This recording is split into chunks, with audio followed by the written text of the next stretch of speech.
Huku muda ukizidi kuyoyoma kabla ya uchaguzi mkuu wa mwaka 2007, sasa vyama mbalimbali kote nchini vimeanza rasmi mazungumzo na vyama vingine kwa minajili ya uundaji wa miungano kabla ya mwaka ujao. Cha hivi karibuni kikiwa ni chama cha ODM ambacho tayari kimetangaza rasmi kuanza mazungumzo na chama tawala UDA kwa minajili ya muungano.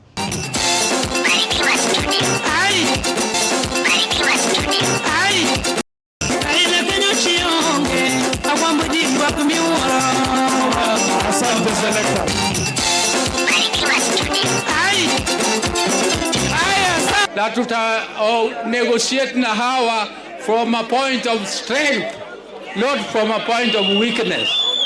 Sisi ndio chama kubwa. Sisi ndio chama kubwa Kenya mzima kushinda vyama vingine vyote. Yeye party leader wetu aanzishe mazungumzo na vyama ambazo ziko line minded, ikianza na chama cha UDA. Kwa upande wake mwenyekiti wa chama cha ODM Daktari Oburu Odinga ameeleza kuwa hakuna mwanachama yeyote wa chama hicho atakayefukuzwa kutoka chamani licha yeye kuwa na mtazamo tofauti na ule wa chama.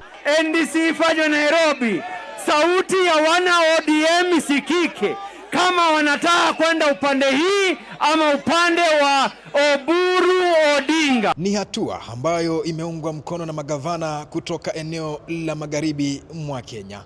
So as Kakamega branch of ODM, our position is we indeed support the decision of the Central Management Committee, and we want to consolidate our people so that come 2027 we elect MCAs, members of the National Assembly, our senators, the governor, including the president, on a coalition of ODM / UDA.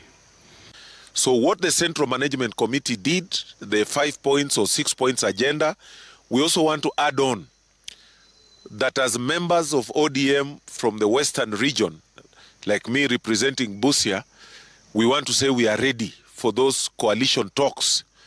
And currently, because we are in this broad-based government, that is our first choice. We have agreed that we are in broad-based government and we want to support that program. And we have also agreed, for us, the three of us who are in ODM, we support our current party leader. Na bila shaka mtazamaji, ndio hali ilivyo kwa sasa kwa vyama vyote humu nchini, huku kila chama kikitaka kujipanga mapema, kwani chelewa utapata mwanasi wako. Anton Ndolo, PMTV Kenya.